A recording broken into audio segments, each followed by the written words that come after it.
Cartographer. It is indeed my pleasure to welcome everyone to our discussion event today, titled Recent High-Level Visits and Their Indian Ocean Aspects. As most of you know, the Geopolitical Cartographer is a research foundation that was founded during COVID and specializes in the Indian Ocean. It aims to promote the study, research, and analysis of the geopolitical, geoeconomic, and maritime affair developments in the Indian Ocean, Pacific Ocean, and the connected landmass, which are redrawing the global political order. The idea for today's discussion was none other than our founder and patron, the Honorable Ranil Wickremesinghe, who serves as Sri Lanka's president. And we hope that this platform can be used to inform you, the wider community, about the Indian Ocean aspects after the recent high-level visits. Today, I would like to welcome the following esteemed guests to take a seat at the stage. The Honorable Sagala Ratnayaka, Chief of Staff to the President. Welcome, sir. The Honorable Aruni Wijewardane, Foreign Secretary. Welcome, ma'am. The High Commissioner of India to Sri Lanka, His Excellency Gopal Baglay. Welcome. The Ambassador of China to Sri Lanka, His Excellency Zhenhong. Welcome. The Ambassador of France to Sri Lanka, His Excellency Jean-François Pactet. Welcome, sir. And the Ambassador of Japan to Sri Lanka, His Excellency Hideaki Mizukoshi. Welcome. Thank you all for agreeing to participate in this event, and we look forward to an informative discussion. With that, I would like to begin by inviting the Foreign Secretary, Ms. Aruni Wijewardane, to moderate the discussion for this evening. Honorable President, distinguished guests, good evening and welcome to this event. And thank you very much to Rishan for his introduction to the event. As Rishan outlined, we are here today to discuss or have an exchange of views on the recent high-level visits, both outward from Sri Lanka and inward into Sri Lanka, with the countries represented on the stage. And Rishan has given us an introduction. As you all know, I intend to take this discussion on two aspects. One is what was the main takeaways from the high-level visits from the perspective of bilateral relations, and also given the particular focus of Geopolitical Cartographer, we see a slide with the ocean on it. What was the message in relations related to the Indian Ocean? So that's the framework I will choose. So before I start, what is it that the ambassadors and the countries represented on stage, what is it that we all have in common in their bilateral relations with Sri Lanka? All of you, of course, have very long-standing bilateral relations with Sri Lanka, with India and with France. We commemorate this year 75 years, with Japan 70, and with China, for historical reasons, 65 or so, I think. We've also had very recently very high-level interactions with all the countries on the stage. At head of state level, we've had discussions with India, France, and Japan. His Excellency President traveled to all these three countries. And the Honorable Prime Minister visited China recently. In all the discussions, matters related to the Indian Ocean featured as part of the discussions. Another common aspect in the partners we see on the stage is the support that we have received from them in our recent economic stabilization activities, and strong support in our debt restructuring process. We are very grateful for the very leading role all of them have played with Sri Lanka. Having given that general outline, if I may, Honorable Sagala Ratnayaka, Chief of Staff to His Excellency the President and National Security Advisor, Sagala, if I may, I will give you the floor to give a little more thought to what I have just introduced. I think, yes. His Excellency the President, Honorable Karu Jayasuriya, former Speaker, Excellencies, the Ambassadors and High Commissioners, ladies and gentlemen, the Foreign Secretary, thank you. The Indian Ocean region has transformed from being a mere passage of maritime trade to a major global nexus of players on security, the economic angle, the environment, social issues, and of very important strategy. The national interests of states drive the international system, which is common, the system. Commonly held interest thus can come under threat depending on the various national interests. It is in this sense that Sri Lanka, which is recovering from an economic crisis following the COVID and some policy decisions that led to the economic crisis, the strong revival program, the reform program it has undertaken, has positioned us in having this position of being able to bring in the harmony that is required in the Indian Ocean. Our policy in the Indian Ocean is a free and open Indo-Pacific, bringing the Pacific also into it, which includes maritime safety and security in the areas of safety of undersea cables, the illegal fishing, illicit trafficking, smuggling, human trafficking, and also fighting against climatic disasters and maritime pollution. We saw it ourselves with the debacle of the Express Pearl. Then on the other side, we also have our responsibilities in HADR. So that being our main areas of focus, we are now repositioning ourselves. If we were in crisis and if we were messy, nobody would have looked at us. Nobody would really want to work with us or depend on us. So it is the reform process, the strong undertaking of the reform process and the stabilization and the growth that's following it that is giving us this niche. And to Sri Lanka, key to this will be debt restructuring. The domestic debt restructuring process is now nearing completion. We still have to enact the Central Bank Act, and following that, we can finish the domestic debt restructuring process and convert the treasury bills into the bonds. We still will have to complete the bilateral debt restructuring, which in the first round, where we needed the assurances, the Paris Club, India and China came forward expeditiously to assist us, and we're hoping for the same support in this round as well.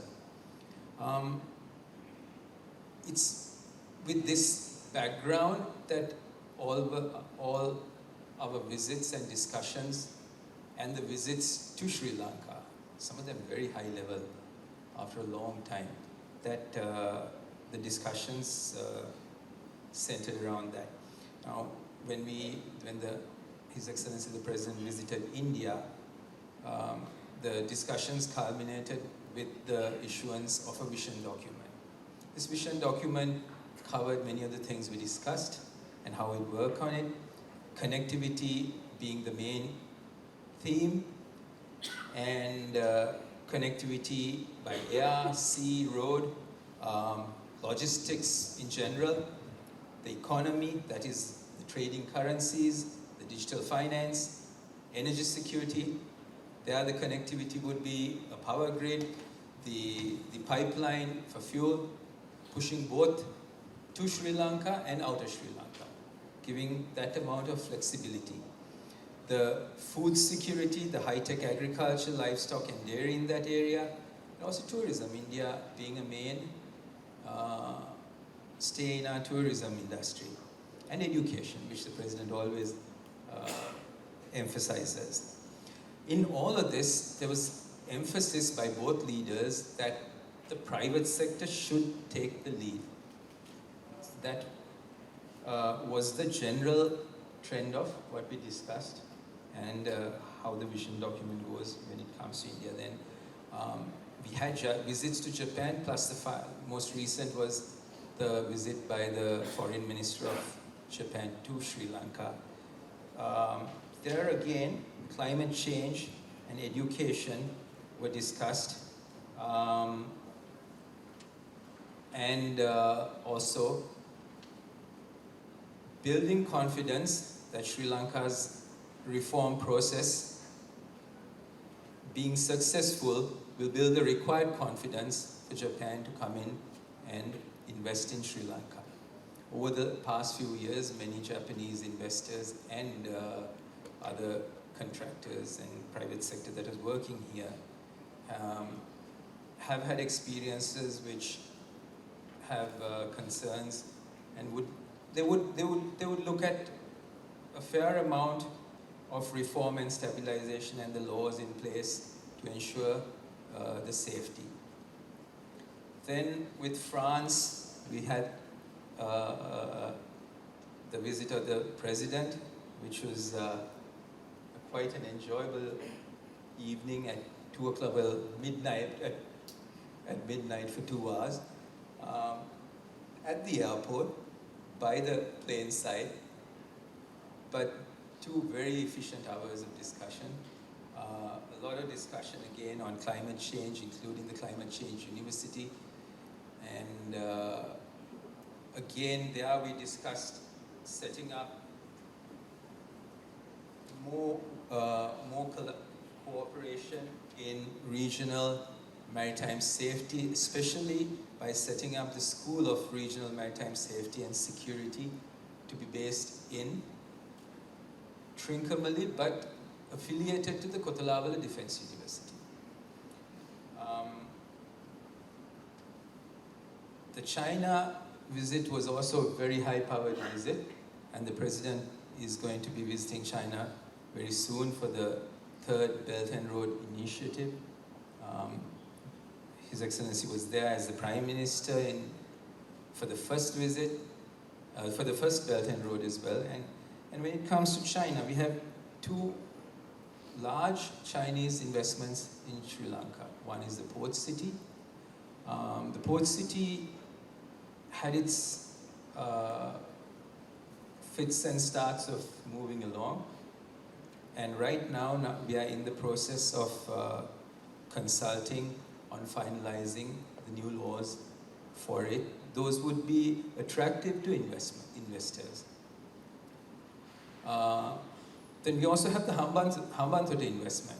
Now there's a port without the sufficient flow of ships coming through, because the other plans of the investment zone haven't come through. And that was discussed, and that will be what would be critical for Hambantota port to reach its potential for Sri Lanka. The jobs will be created with that. The export industries will be set up there, and the revenue to Sri Lanka will start coming in from there. So these are all areas that we discussed, and much more. I'm not going to go into all of them, Foreign Secretary Aruni, because the ambassadors will also have their views on what was discussed, and we can always come in again at any time. Thank you. Thank you, Sagala, for that quick review of what we are about to discuss. So let me now start with, in reverse alphabetical order, with Japan. This was also the first official visit that His Excellency the President made overseas after assuming office. He participated in the funeral ceremony of the former Prime Minister of Japan, Mr. Shinzo Abe, had an imperial audience by His Majesty the Emperor, held a summit meeting with the Japanese Prime Minister and met also the Foreign Minister of Japan. That was in September last year.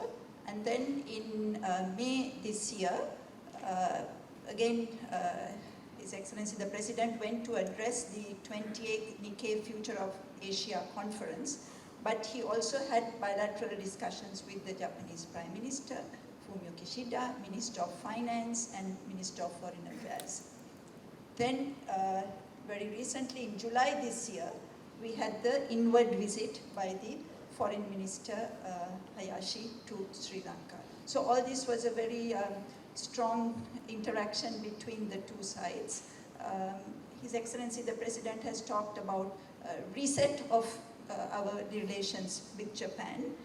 I know that Japan also spoke to us about your free and open Indo-Pacific policy, and you told us that Sri Lanka is a strong partner in this. So may I request you kindly, Ambassador Mizukoshi, to expand a little bit on this. Thank you. Thank you very much for inviting me to this very important forum and giving me an opportunity to express our views.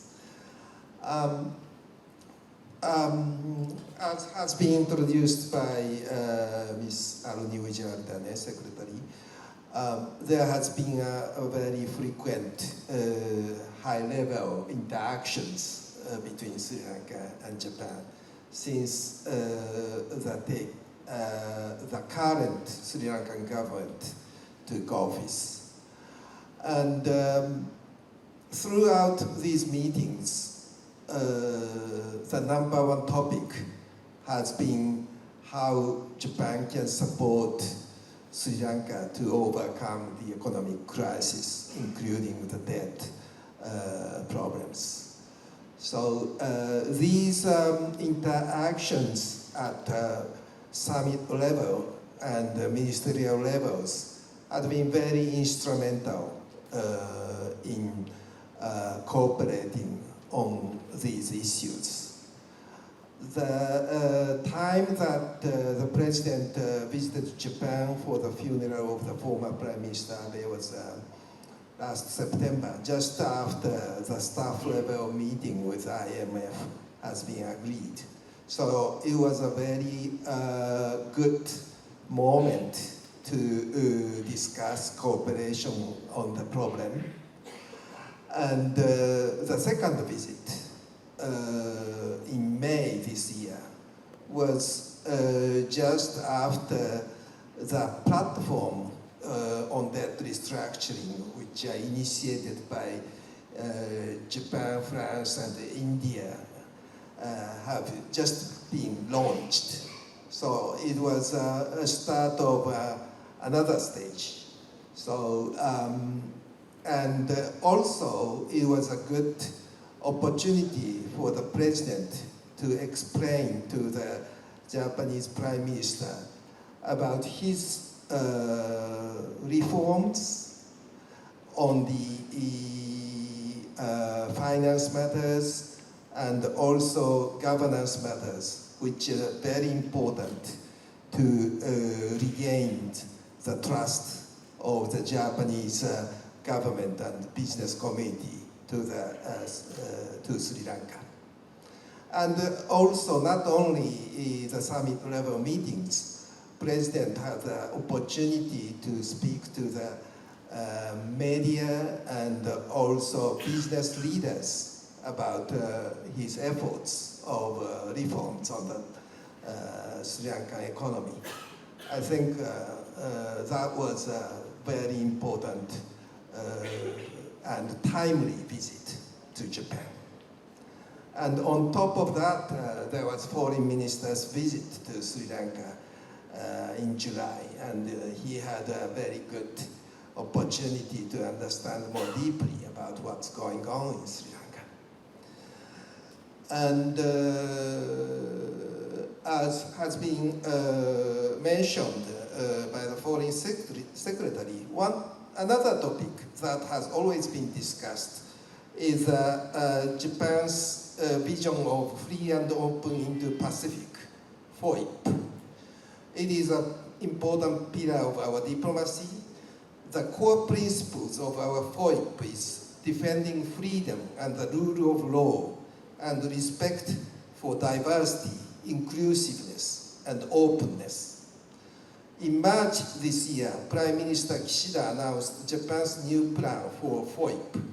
The new plan makes it clear that South Asia, including Sri Lanka, is one of the key regions, and it offers 51 areas of cooperation, such as responding to climate change, disaster prevention, support for startups, and digital cooperation. And I would like to emphasize that the vision of the FOIP is an inclusive concept open to all countries that share its basic principles. As the international community faces various challenges, the FOIP becomes increasingly important to steer the world towards cooperation rather than confrontation or division. And Japan would like to continue our dialogues and cooperate with Sri Lanka as an equal partner based on this concept. And IORA's outlook on the Indo-Pacific has a lot of common points with the concept of free and open Indo-Pacific. So when the foreign minister visited Sri Lanka, he has expressed our willingness to cooperate with IORA. And as a part of our cooperation, now our embassy with Lakshman Kadigamal Institute is planning to organize a seminar on disaster preparedness and Japan's role in the IORA on 10th October, just the day before the IORA's ministerial meeting.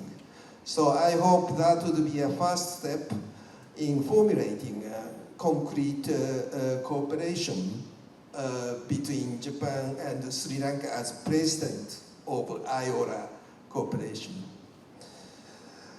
Okay, thank you very much. That's about it. Thank you, Ambassador. We may come back to you later. And next I have High Commissioner Gopal Baglay.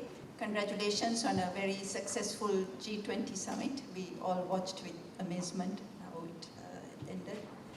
High Commissioner, we had recently the very successful visit, working visit from His Excellency President to India. He met with Prime Minister Modi at his invitation, and it was quite a landmark visit because the visit ended with the vision document which focused on the way forward economic cooperation and connectivity with Sri Lanka.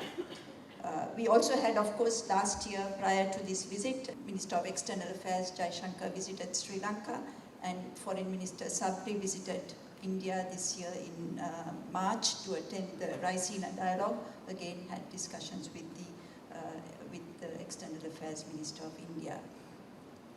And this year's visit, the meeting between, summit meeting between His Excellency the President and Prime Minister Modi took place also significantly 1 year after the President assumed office, and also in the 75th anniversary year of our bilateral relations.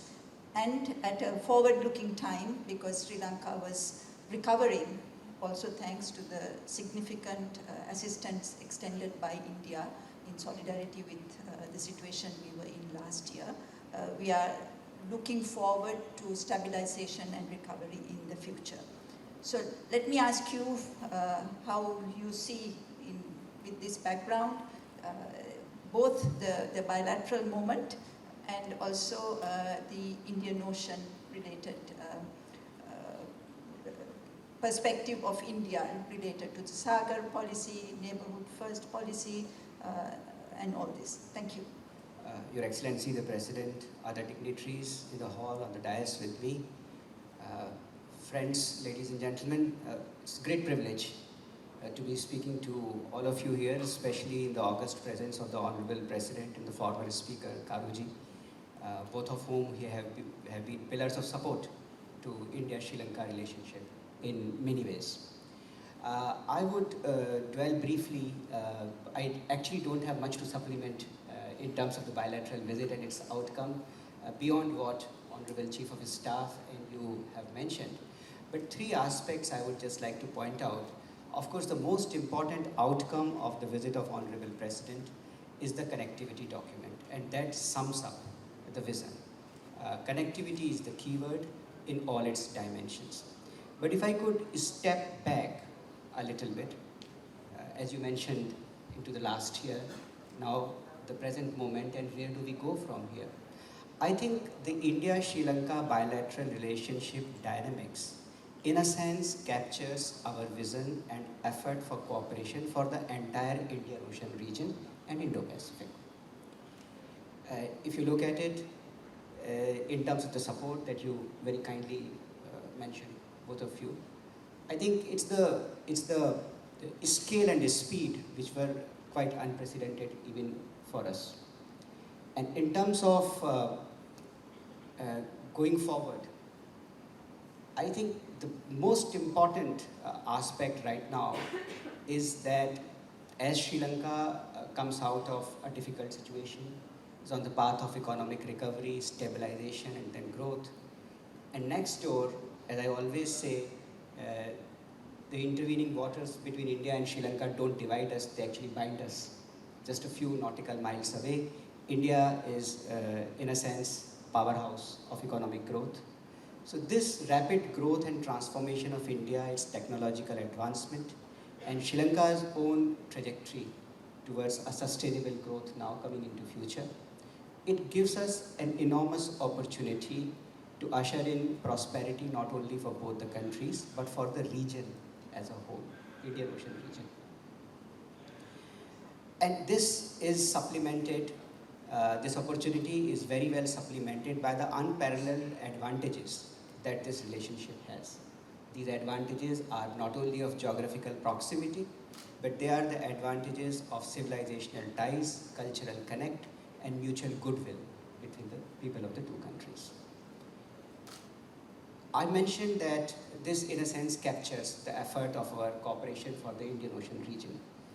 I would elaborate this point a little if you permit me. If we look historically, the Indian Ocean region as a whole has been the highway of interlinkages, spanning multitude of geographies. It has been a vibrant economic zone, but also a community founded on culture and history. So in a sense, it's just not a geographical region, it's a zone of historically, of economic connectivity and close historical and civilizational linkages. The current effort of India and its leadership is essentially to rediscover the role of the region, to work with other like-minded partners in rediscovering this historical role of the Indian Ocean region as the whole of Asia and Asia-Pacific powers the economic growth and prosperity in the 21st century. How? Indian Ocean, as far as India is concerned, there are two fundamental aspects. One is that historically, India has been the center, the epicenter of these economic interlinkages and historical civilizational connectivity.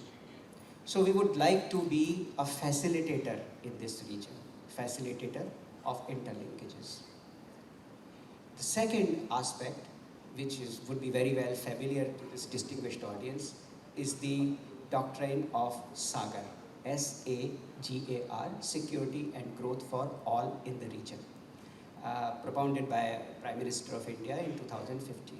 Many of you would know, so pardon me for when I repeat it, but it essentially has a few elements out of which I would like to mention 3 or 4.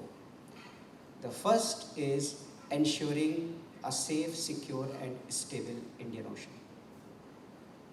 The second is promoting a more integrated and cooperative environment, economic cooperation environment that leads to sustainable development for all. The third, which is a corollary to what I just said, the second point, is deeper security and economic cooperation with our neighbors to begin with, and that's where the neighborhood first policy comes in. Deeper economic and security cooperation with our neighbors, and in a way that their own capacities are also enhanced, and we can contribute where we can according to the requirements of our neighbors. And the fourth point is taking responsibility in this region for our shared security. I would say that the days where others would set the security agenda in this region are behind us. Our security is our responsibility, and therefore our shared cooperation in this regard is extremely important.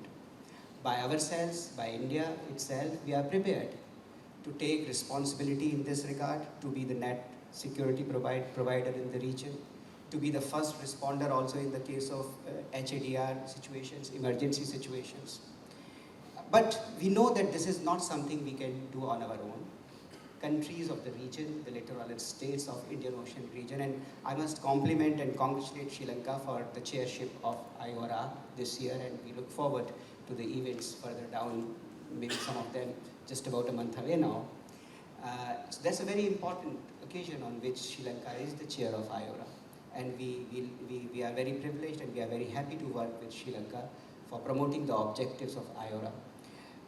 So in the context of the security, it is our shared responsibility, and we wish to create, in cooperation with all others, an Indian Ocean region where the focus is not on conflict but on cooperation, as my Japanese colleague also mentioned. The focus is on development and not on division or domination. So if I could summarize in one word, again I go back to the same word, connectivity, which is bilaterally also in the visit of the Honorable President summarizes our effort for the future, our vision for the future. And that's why I said what India is doing in its bilateral relationship with Sri Lanka, in a sense, captures our vision and the centrality, the central thrust of our effort for the entire Indian Ocean region. This is most important. We are promoting multimodal transports. We are trying to build international connectivity, our own. Together with that, we are improving our own railways, our own coastal shipping, our own ports infrastructure. And now, you mentioned G20. Thank you very much for your kind words. Couldn't have been what it was without the cooperation of everyone involved. But one particular I would like to point out, which happened during the G20. One is the launch of the Global Alliance for Biofuels. And I would again like to thank Sri Lanka for your consent to join this alliance as a founding member. But I think equally important, if not more, is IMEC, the India, Middle East, Europe Connectivity Corridor.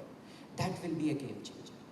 That will be a game changer not only for us in India, but also, I think, for our neighbors with which we share the vision of prosperity and coming together to work for that shared future. Thank you very much. Let me now move on to Ambassador Jean-François Pactet. Bonjour and welcome back. So we had an excellent meeting with at the airport in July with between His Excellency the President and President Macron. And we want to highlight a Twitter message that President Macron released soon after his visit, which was very interesting. He said, Sri Lanka and France are two Indian Ocean nations that share the same goal, an open, inclusive and prosperous Indo-Pacific.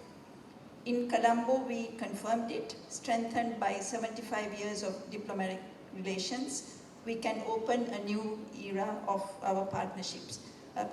Maybe you can explain France as an Indian Ocean nation. And also, let me also highlight the high-level exchanges we had this year. Actually, we did not have, for very many years, we did not have the kind of high-level contact we should have had with France.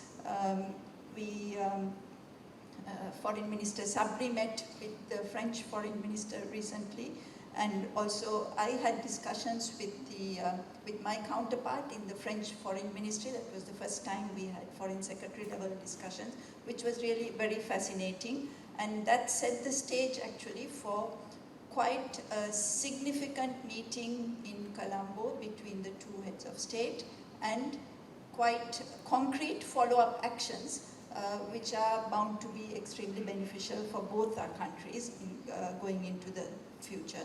So may I hear from you, Ambassador? Thank you very much, Your Excellency, Mr. President, Madam Secretary, dear colleagues. I'm grateful for the opportunity to reflect a bit on the visit of President Macron here in Colombo in July.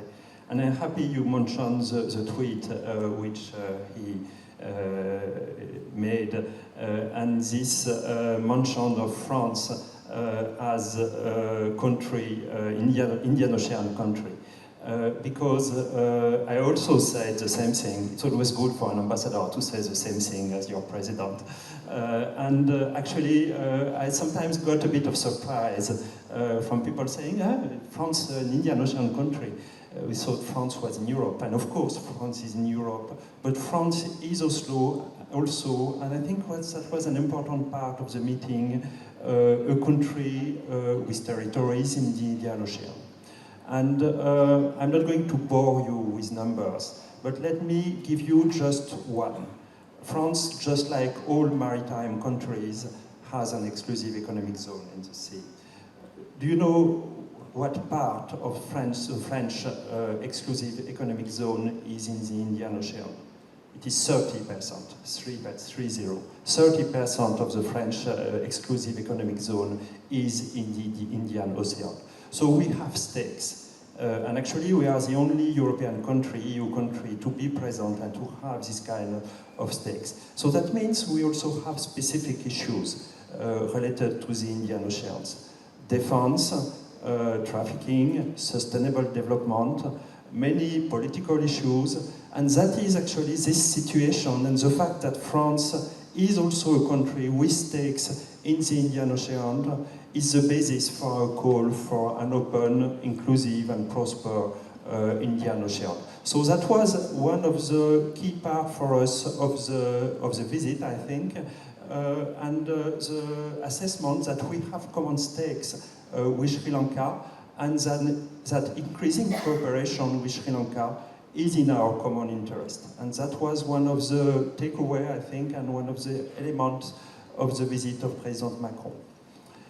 If I may, I think another key part of the visit of President Macron was to recognize the commitment of Sri Lanka on global issues such as climate change. And Sri Lanka is currently in a difficult economic situation. And despite this situation, Sri Lanka has shown a great leadership on green economy, on sustainable development, with high ambitious targets about green energy, with proposals in the university on climate change. And this is why we were happy to hear Sri Lanka in Paris and the Sri Lankan voice in Paris through the President in the Paris Summit for a new Global Financing Act. Because I think many countries want to hear about this situation and want to hear about this determination and this commitment on global issues and the ways and work together on finding the ways to address the economic situation and to make, to continue this commitment about sustainable development. And maybe I don't want to be too long, but I think one of the, maybe the third key part of the visit of our president was also to express our commitment to stand alongside Sri Lanka in this economic situation. France is the fourth bilateral creditor of Sri Lanka, and the French Development Agency, once again, just to give one number, has project totaling 375 million euros in Sri Lanka. So the French president expressed, and this was important for us, our commitment for rapid, inclusive, transparent, and fair restructuring of the debt. And this is something we are working hard on, and on which we hope to achieve results very, very soon. So the visit was in line with this global increase in the relation between France and Sri Lanka, and I think it confirmed many converging views and interest in intensifying the cooperation. You mentioned the previous, this is in line with the previous meetings and the meetings which took place at the level of the foreign ministers, and we are going to continue, and I think we, both countries are determined to continue in that direction. But these elements, I think, are the key points we take from this meeting of the presidents, which was really a very fruitful meeting from our point of view. Thank you. Thank you, Ambassador. Interesting point about 35% you said of your exclusive economic, 30% is in the Indian Ocean. That is a staggering statistic. Thank you. And then may I come to Ambassador Zhenhong, Ambassador of China. We are on the sort of very close to a visit to China by His Excellency the President in October. He will be visiting for the third Belt and Road Forum for International Cooperation, commemorating the 10th anniversary of this initiative. And at that, during that visit, a summit-level meeting also will take place. I also had discussions with my counterpart from the Foreign Ministry of China, Vice Foreign Minister Sun Weidong, who visited Sri Lanka in May this year, and we had the 30th Sri Lanka-China diplomatic consultations. May we hear from you, Ambassador, something further about the very strong cooperation and strong friendly relations between China and Sri Lanka. Also, during the last year, there have been a number of visits, I know, at level of parliamentarians and business delegations and so forth, and also about China's interest in the Indian Ocean, also through its Belt and Road Initiative, and also your Global Development Initiative, which is very closely linked. Thank you, Ambassador. Over to you. Thank you, Foreign Secretaries, His Excellency Ranil Wickremesinghe, all the distinguished guests. First of all, thanks the Geopolitical Cartographer that invited me to attend the conference to share your insights.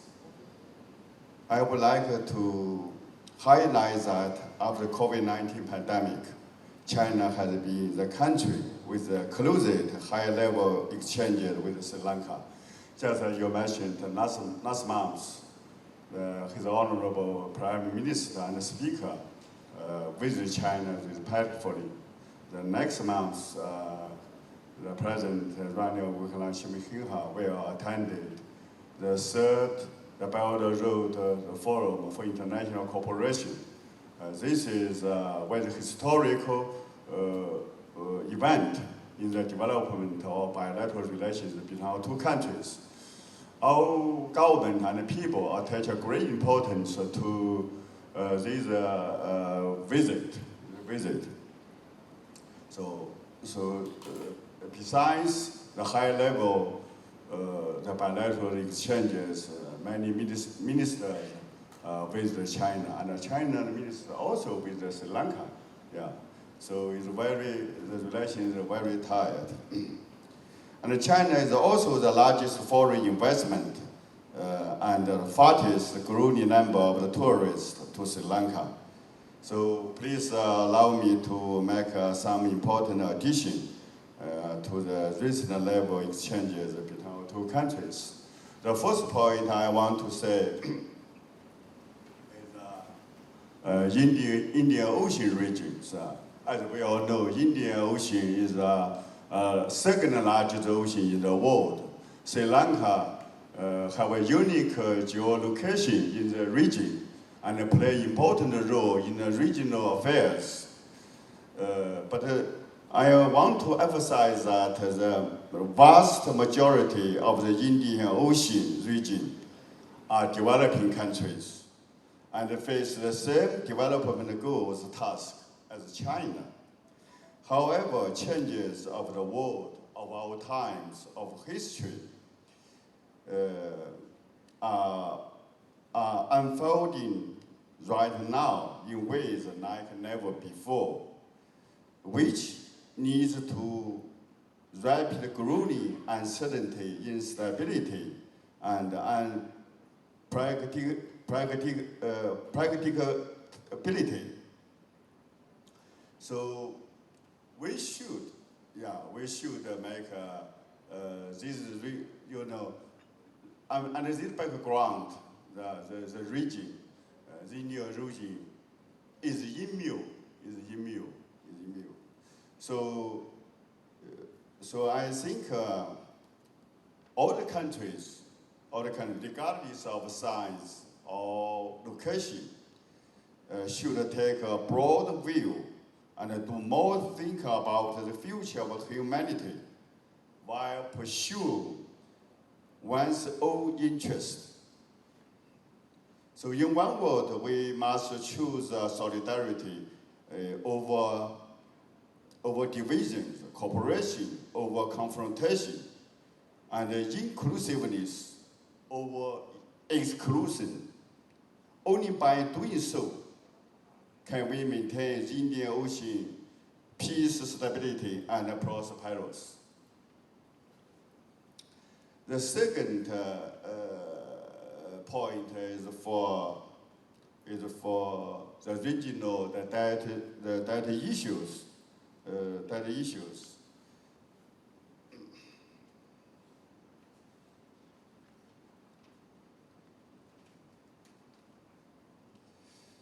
I think the trap was that Sri Lanka and the region is facing today is not so-called the debt trap, but the non-development trap. And I fully, with His Excellency President Ranil Wickremesinghe, that what Sri Lanka needs is not only debt restructuring at this moment, but more importantly, the economy restructuring in the future. The third point I want to point out is that the bilateral relations. China is always Sri Lanka's reliable strategic partner, and appreciates that Sri Lanka has always been friendly to China and has stood by China on issues related to China's core interest. And China also firmly supports Sri Lanka in safeguarding his sovereignty, independence, and national dignity, and is willing to strengthen exchanges of experience in governance as well as cooperation in various fields with Sri Lanka. In terms of the data treatment, I always told with our Sri Lanka friends, China never let our Sri Lanka friend down. Yeah. In the history, currently, in the future, we never let our Sri Lanka friends down. So we do believe that Sri Lanka friends will overcome his temporary difficulties and support Sri Lanka friends to find a development path in line with his national conditions and realizing revitalization and prosperity. We also will join hands with Sri Lankan friends to accelerate his industrialization process and agriculture modernization. Thank you. Thank you, Excellency. Thank you also for drawing attention to the development dimension of China's Indian Ocean engagement and policy as well. Thank you very much to all the Excellencies on this stage. As I said, all of you are very strong partners of Sri Lanka in where we are right now and where we plan to be, both on our economic front as well as on bilaterally how we plan to move forward. A third aspect, of course, is the Indian Ocean dimension. As you all know, Sri Lanka will be taking over the chairmanship of the Indian Ocean Rim Association in October. That will be on the 10th of October. And we look forward to the participation, high-level participation from all your countries. And this will also give us a forum in which to collectively take forward all the priorities that your countries have now expressed regarding bilateral and other relations related to the ocean. And we look forward to a successful meeting in October. Thank you for spending this last 1 hour with us. Would you like to say any final words? Okay, thank you very much. And thank you also to the audience, Your Excellency President. Thank you for being with us.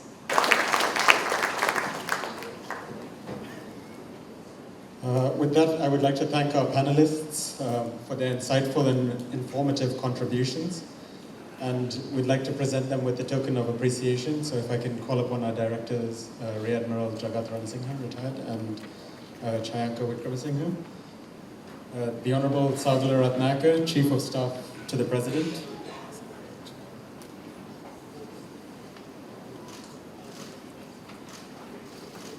The Foreign Secretary, Aruni Wijewardane.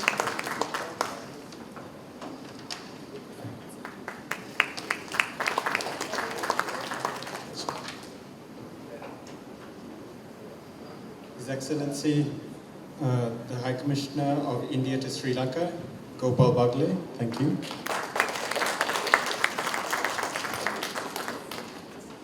The Ambassador of China to Sri Lanka, His Excellency Zhenhong, thank you.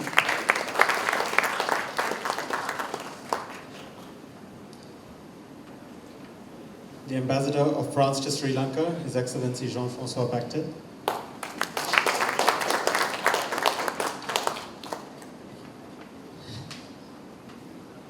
And the Ambassador of Japan to Sri Lanka, His Excellency Hideaki Mizukoshi. Thank you.